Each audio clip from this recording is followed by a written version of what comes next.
listeners. Welcome to the fourth episode of Doorbeen, podcast series by Center for Peace and Justice, BRAC University.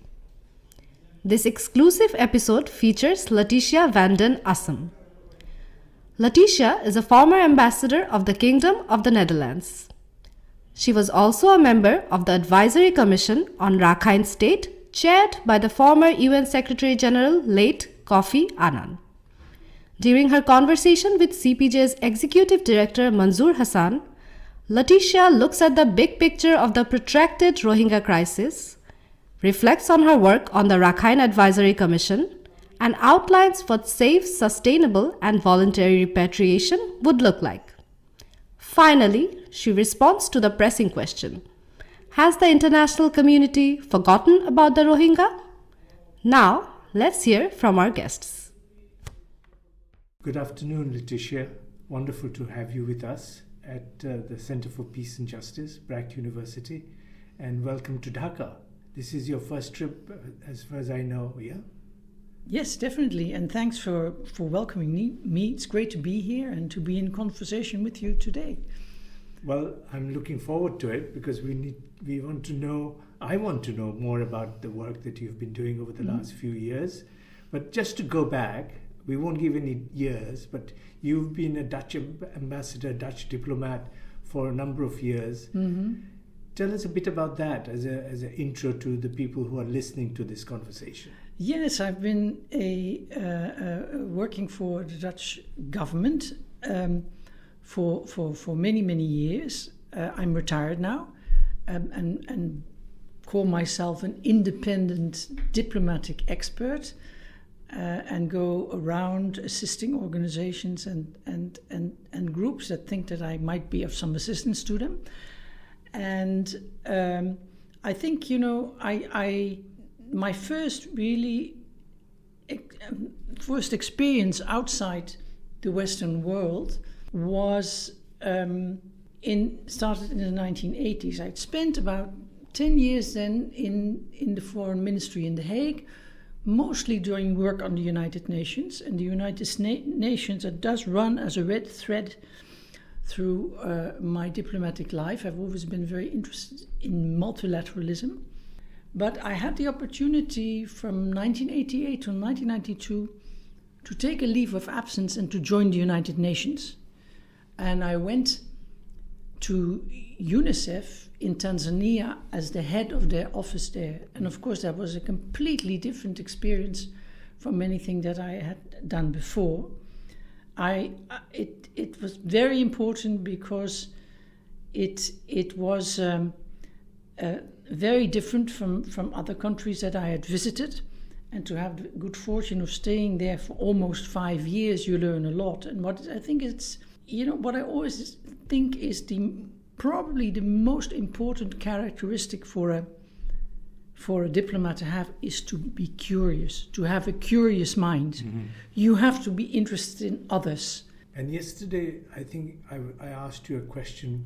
What was your most exciting posting?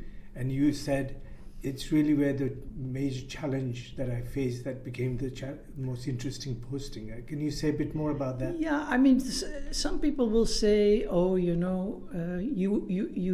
were also based in London, so that was probably your best experience." No, the most important experience to me was in countries where I learned a lot and where I could actually contribute a lot.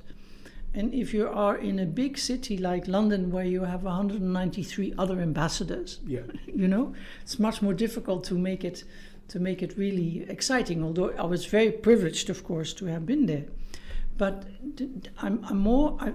if I look back, I'm more interested in other countries where I have been, including, Myanmar, Cambodia, South Africa, also Mexico. I've really had the privilege to be based in a lot of countries that I didn't really know before I went there. And that really opens your mind to the different cultures, the different religions, the different ethnicities that make up our world. And that really, and understanding better each country and trying to get under its skin is what we should all do much more of in order to achieve the kinds of tolerance that the world really needs very badly. And you, after you retired, your work brought you back to this region, to Southeast Asia. Tell us a bit more about that, because that kind of was a very exciting phase of your life, if I'm not mistaken. It was also one of the most complex and challenging undertakings that I was ever part of. You know, in 2016, Kofi Annan, the former UN Secretary General, he was no longer Secretary General at the time, but he was still taking on a lot of important assignments, asked me to join him and a number of other people in a commission that was set up by Aung San Suu Kyi, who was then the leader of the government of Myanmar, particularly to look at the serious tensions that had been, plaguing for decades even the state of Rakhine, which is a neighbor of Bangladesh, where particularly between the majority Rakhine ethnicity, and they were Buddhist, and the Muslim Rohingya, which was the second biggest community there were a lot of tensions. Mm-hmm. And what she wanted us to do is to look at coming up with recommendations which would help to bring about greater stability and greater tolerance, not only resolve the tensions between the Rohingya and the Rakhine, but how they might work towards creating a society that worked for all of the people who made up the population of that state. It was not an easy task since at least the 1980s. The successive military governments that Myanmar had made a point of using their very effective divide and rule tactics, mm-hmm. and drove forwards, their efforts to divide these two communities and set them up against each other. The Rakhine and the Rohingyas. Yeah, the Rakhine and the Rohingyas. Mm-hmm. And what you felt immediately when you were there is the fear of each other, and very few people actually understood that this had been driven by their own central government, which wanted these kinds of divisions so that they themselves could rule. And unfortunately, what happens on both sides, if you teach your young children that they cannot play with that other race, that they cannot associate with them, because they risk getting killed or being harmed. So demonizing the others. Demonizing the others in a young child's mind, that sets in, and it's very hard to get rid later on of these misconceptions. So we set out we traveled around the entire state. I think in total we interacted with over 1,000 people. And how long was the It was only 1 year. It was year. A full year. Okay.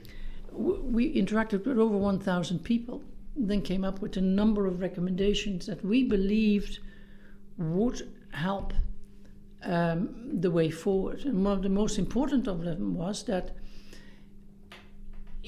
people would have to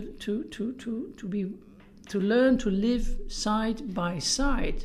The situation in the state at that time was that the Rohingya Muslims were basically in detention centers. Mm-hmm. They were either in sort of open-air prison camps or in villages, in their own villages, but closed off from the rest of the world. Did you visit some of those places? Yes, I did. Yeah, closed off from the rest of the world and not being allowed out without having to get permits to travel, which were difficult to get and sometimes were not given, even if people really had good reason to go out, like visiting a health clinic or whatever. But so the earlier, I think actually until 2012 or so, you had at least some mixed schools where kids would mix and get to know each other. But that was from 2012 onwards. That was no longer allowed. Everything was segregated, compulsory segregation. And if you do that, if people no longer see each other, if you can no longer go to the Rakhine baker shop to buy your bread, or go to the markets where the Rakhine sell their fruits or their fish, you don't know each other. Right. And that segregation, we made recommendations about what could be done. Our report was internationally very well received. If you go to different bodies of the United Nations, like the United Nations General Assembly or the Human Rights Council, who regularly pass resolutions about what should happen with Myanmar and with the Rohingya, you find that they continue even though our report dated the 24th of August 2017, so we're now more than 6 years later. That report still is seen as being an important building block in the kind of reconciliation that is needed in Rakhine. And to whom did you present the report when it was all put together? We presented it because our commission was set up by Aung San Suu Kyi, so it as sort of she was, you can compare her with the Prime Minister, to the President also, and to the Senior General, the head of the military. So to all three. And how did they receive your report? What was the I think before they really had a chance to study it, we presented it on the 24th of December. The next morning, early in the morning, there were attacks in Rakhine State, and the military used that opportunity to push out a huge number of Rohingya, and more than 750,000 over a couple of weeks ended up here in Bangladesh. Many others, we don't have exact figures, but thousands were killed. And in the process of pushing all of these people out, houses were burned. The devastation was immense. It was horrible. And which resulted in the largest kind of one of the largest movement of people from one country to another. In a very short period of time. Very short period of time. And Bangladesh ended up now having a largest refugee population in one place. Definitely. I mean, and the images of those people walking down the rice fields, these little, what you call them, these little dikes in that you can walk on in the rice fields, with whatever they had been able to grab, mostly holding on to children, but also to other belongings that they had to run. Some of them had nothing, and it was an extremely traumatizing experience. First of all, obviously for the Rohingya themselves, who didn't know understand what was happening to them, but also for others who had been working to try to improve the situation. How do you see the Bangladesh government's response, or the people of Bangladesh's response to that disaster, I that crisis? Think, Bangladesh and its people have been very, very generous. The way that the Rohingya were welcomed deserved and continues to deserve a lot of respect around the world. There are not many other countries that would have been prepared to receive such large numbers of people. And I always remember what your Prime Minister used to say.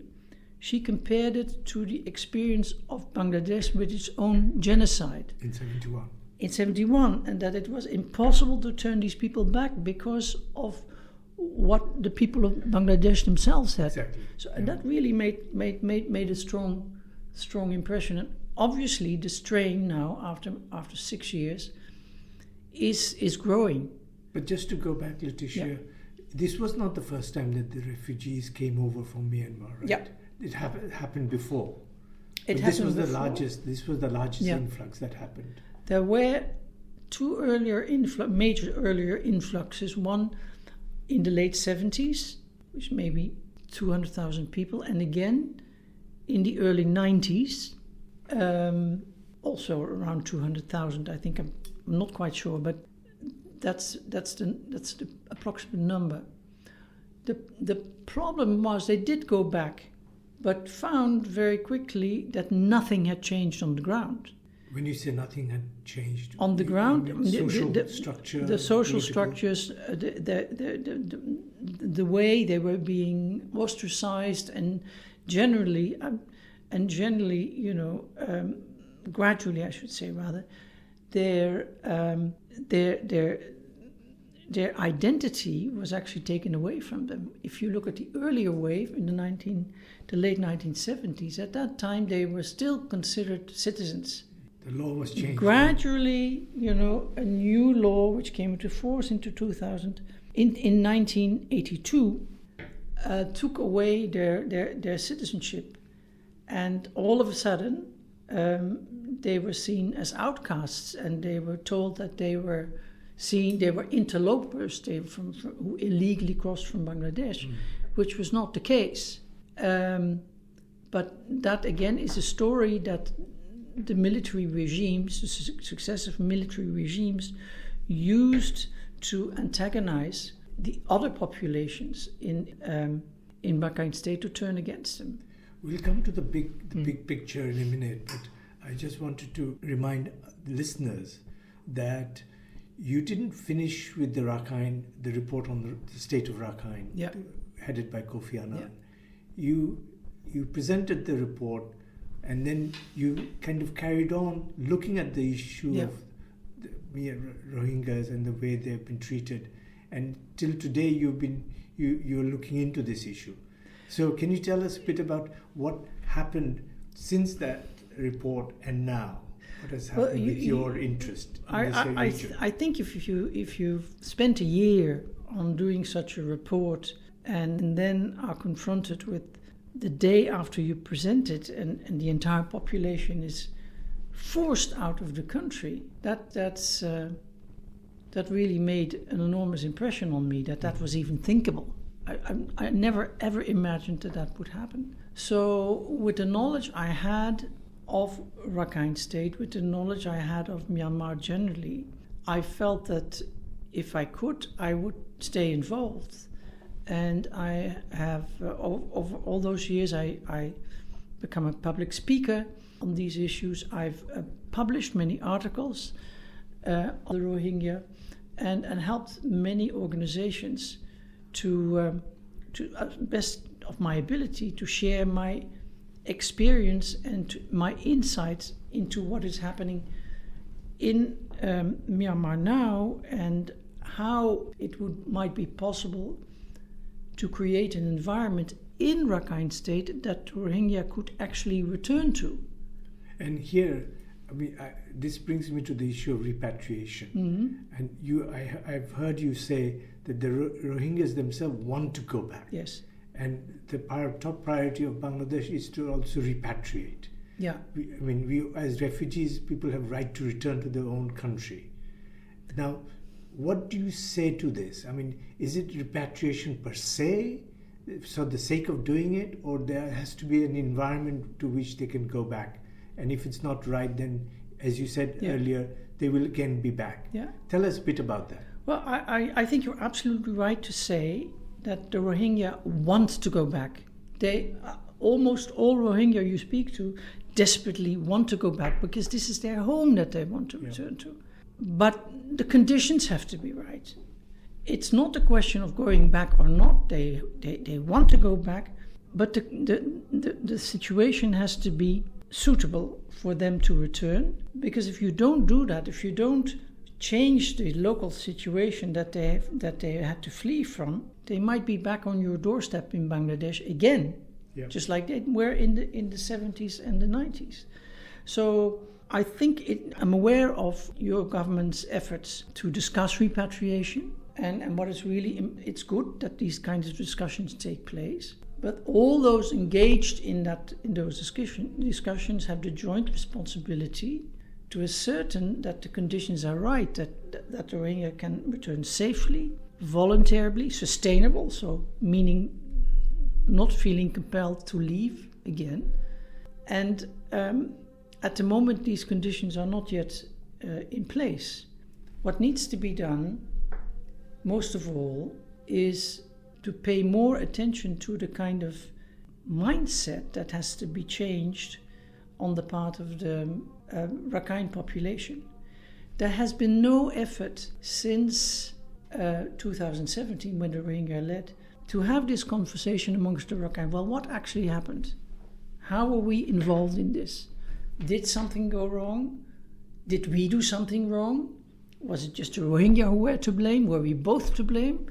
But to have this kind of conversation, for people to understand what needs to change to prevent a situation from recurring when and if the Rohingyas return, that they are again put in detention camps and in closed villages without any freedom of movement, without free access to healthcare or to education, and with very limited livelihood opportunities.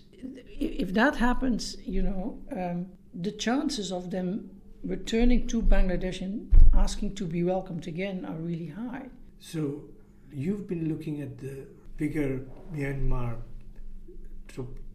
landscape very closely in terms of what's happened, particularly after the coup, more than just 2 years ago that happened, and particularly focusing on Rakhine.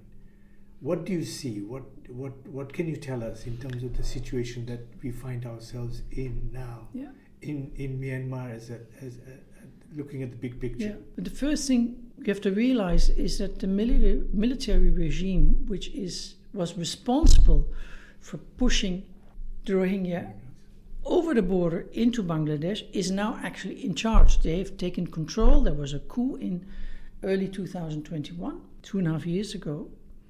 And they are now in charge. So the same people who pushed them out are now being engaged by Bangladesh and by China and others to take them back. And that is already, it's not a red flag. Let me say it's an orange flag, because, the military regime, perhaps there are people there who understand that things would have to be done differently.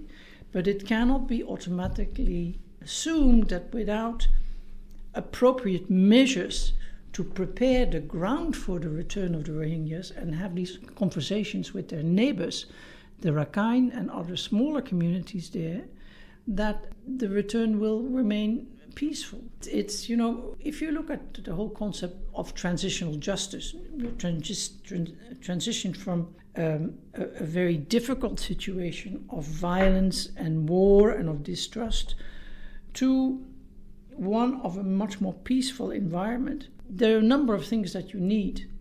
And one of those is being worked on. That's accountability, criminal accountability for those who are responsible. That's being worked on by the international community. And there are various international court cases ongoing that sooner or later will hopefully lead to results.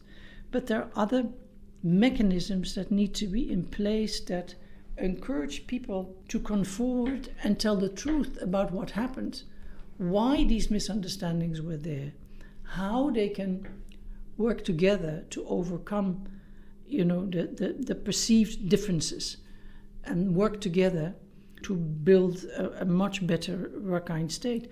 That has not happened. Who are the main actors here that you're referring to? I mean, you've talked about the military. That's one. That's obviously. One.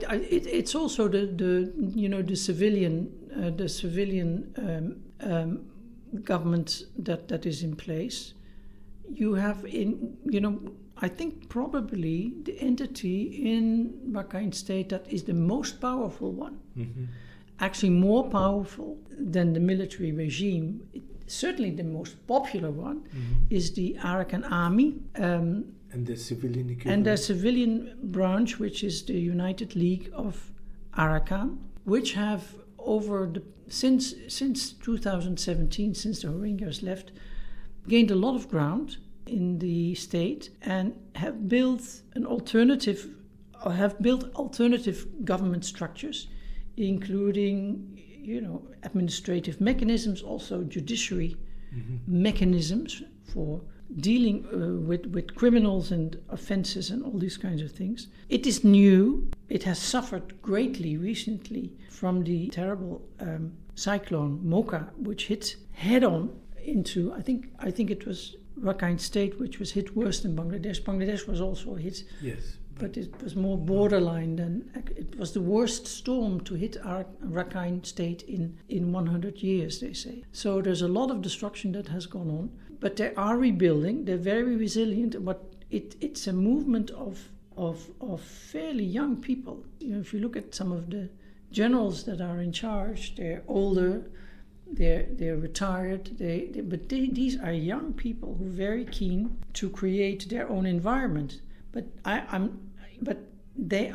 it's a movement basically of the Rakhine population. So, and they too will have to make an effort to look at how do we incorporate in our midst, in a peaceful manner, a group of 750,000 people that comes back.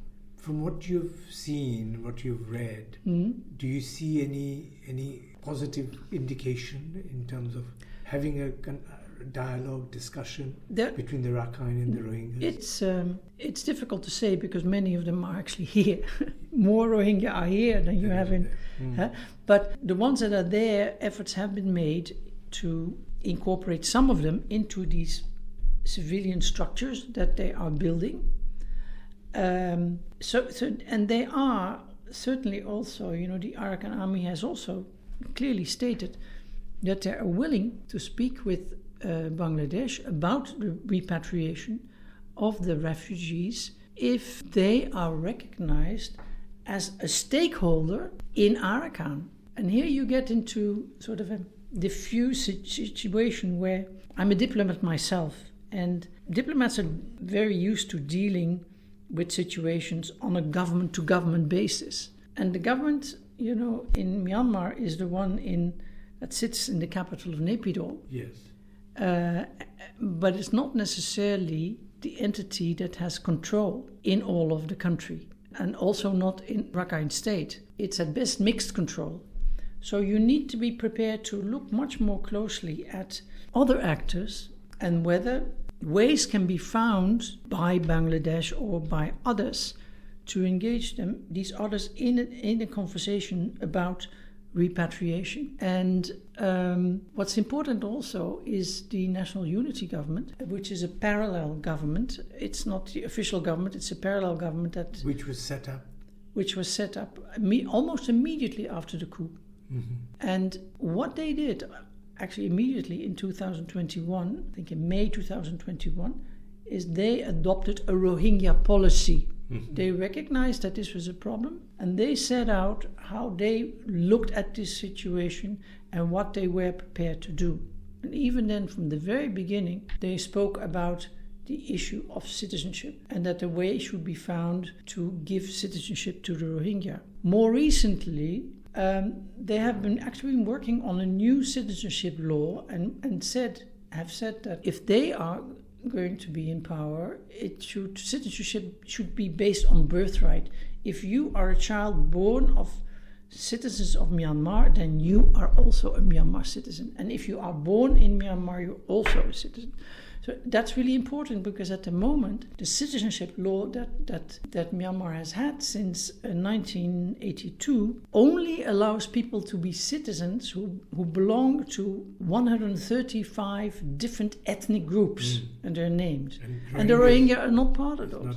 Not only the Rohingya, but not the Chinese, not the Nepalis, not the Hindus. But the Rohingyas are the biggest group. Definitely, by far the biggest group. But they want to solve the problem once and for all. And I think, ways might be found also to to discuss with them what this citizenship would look like, to get the details, to discuss it also with the Rohingya in the camps here, and to see what guarantees can be given and set up a system under which, those who are returned ultimately, because it cannot be done immediately, would on their return be granted citizenship and the same rights as everyone else. It's a huge change in the thinking. It's a huge bureaucratic also, but because Myanmar is a very ethnocentric country. Yes. If you don't belong to one of the key groups, it's very difficult for you to be accepted. So it's a mindset switch. But what we have seen, what's very important, is that the coup in 2021 showed that for young people, this is not at all the issue anymore. Whether you Bamar or whether you Kachin or Chin or Mon or Rohingya, they feel we are all Myanmar. We one are nation. One nation. That and the resistance that has been building against the military regime is most of the participants, you always have a few who feel differently, but they're young people and they all believe in this one nation concept. So that is something that needs to be embraced. So this is the big difference that we see now compared to what has happened before. Yeah. The kind of the military coup in 2021 has really brought the nation together, particularly the younger generation. Yeah. It has also, what was different with earlier major civil unrest and violence that took place, is that the biggest ethnic group in the country, the Bamar, who live in the heartland of the country, they were more or less inclined always to follow the military, because most of the military are also part of the Bamar group. The major difference this time around is that the Bamar have also revolted against the military. So the military is isolated from the population much more than it was before. Laetitia, just to kind of come to our concluding section, there are some massive changes happening in Myanmar, as you said. But Bangladesh government really, after hosting this huge Rohingya refugee population for more than now 6 years, if I'm not mistaken, they feel that they've been left alone. The financial support is coming down, and the burden is really on Bangladesh, which has got so many other issues to deal with. What are your thoughts on this? How do we deal with this particular challenge that we are facing? Because I'm confident the Bangladesh government will not force the refugees back. So we will look after them. But how do we do that? And how do we mobilize the international community here? I don't think that the Rohingya have been forgotten by the international community. It's just that we've moved to a different phase. They have been here for more than 5 years now. And if you look at emergency assistance operations around the world, they usually say that after 5 to 6 years, you're no longer in an emergency situation.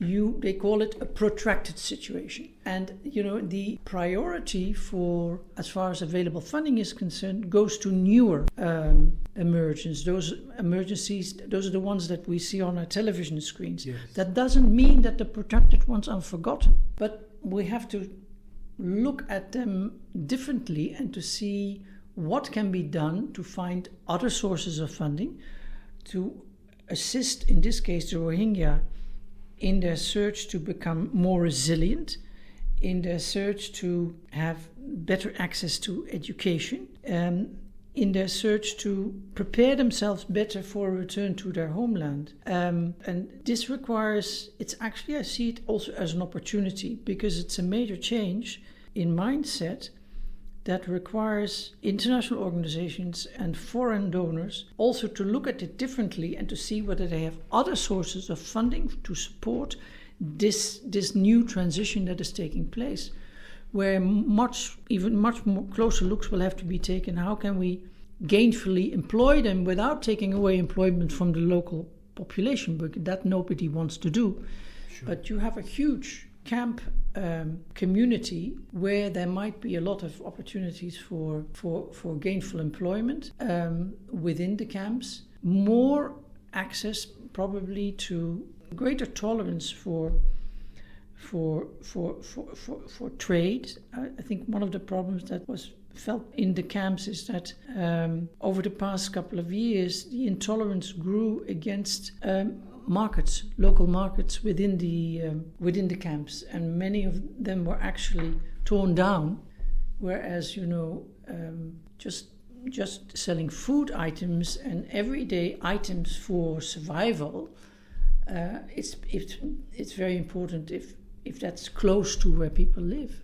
And education is also one that is close to my heart. I know that education is available, but that there's insufficient funding to provide it for everybody. Probably the best investment that Myanmar could also make into its own future and the stability of its own borders is to allow further efforts at education, so that the people who leave for Myanmar, for Rakhine State, actually have sufficient knowledge and baggage in order to set up their own lives and their own livelihoods there.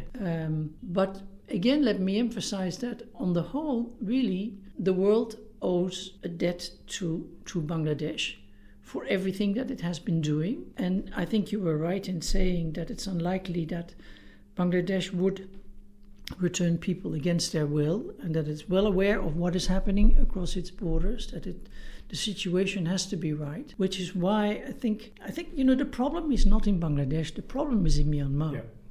And that's, I think, the other thing that we really have to look at. How can the international community work more closely? It's difficult because often they don't even get access to Rakhine State. But what needs to be done in order to prepare the ground there, to make sure that when the people go back, that they can establish themselves there, that the right facilities are in place, and also to make sure that peaceful relations between all of the ethnic communities there can be built. It's actually quite tragic if you think that over the past 10 years or so, at least 30% of the population has left. In Rakhine? In Rakhine, yeah. There were, of course, the Rohingya who left, but also, the Rohingya were very important for the local economy. Absolutely. And when they left, there were not enough laborers for both for fishing as well as in agriculture, and the economy sank. And a lot of young Rakhine people, in the meantime, and it continues today, are actually migrating to China, Thailand, or to other parts of Myanmar because they are no longer able to fend for themselves and to have a livelihood there. So it's a major operation. Yeah. Actually, any government that is faced with this kind of a situation normally would put together at least a 5 to 10 year plan of how to overcome all of these challenges.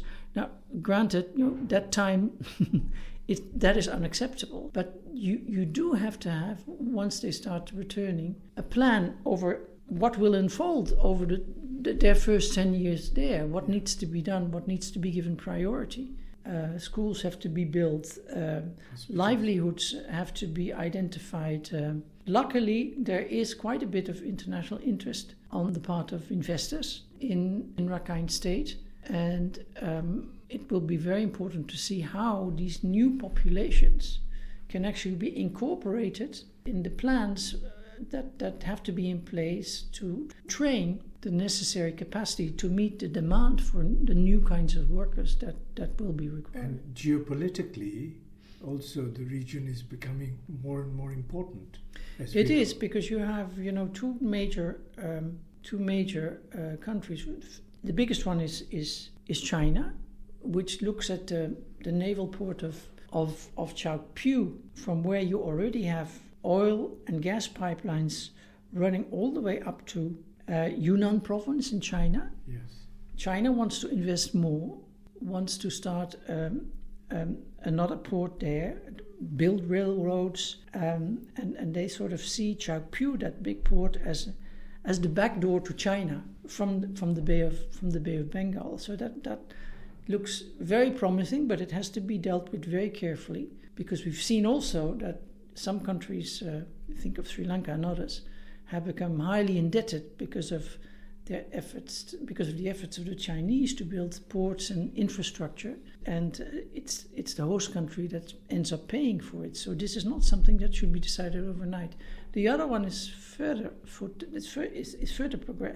progressed, and that is India. What India is doing is trying to link the port of Calcutta with the port of Sitwe, the capital of Rakhine, and from there on build, first of all, a seaway, a riverway, all the way up to Paletwa, which is in Chin State, which is just north of Rakhine, to access China's northern strait. India's.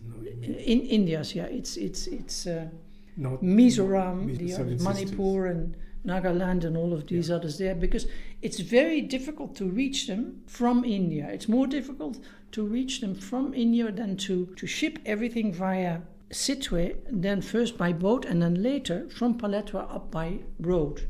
The sea and river way is ready. They're still building the road that will go to Mizoram. It's about an 80-kilometer road.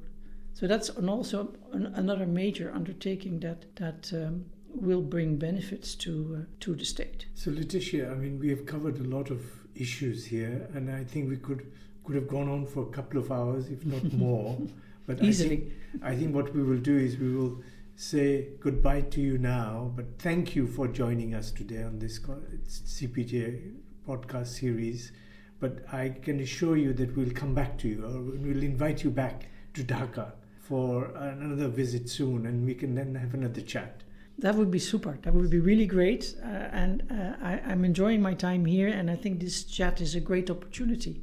And the way you are putting out this information towards the people of Bangladesh and others is really important. So thank you very much. Thank you. Yeah. All the best. Thank you. Laetitia. Bye.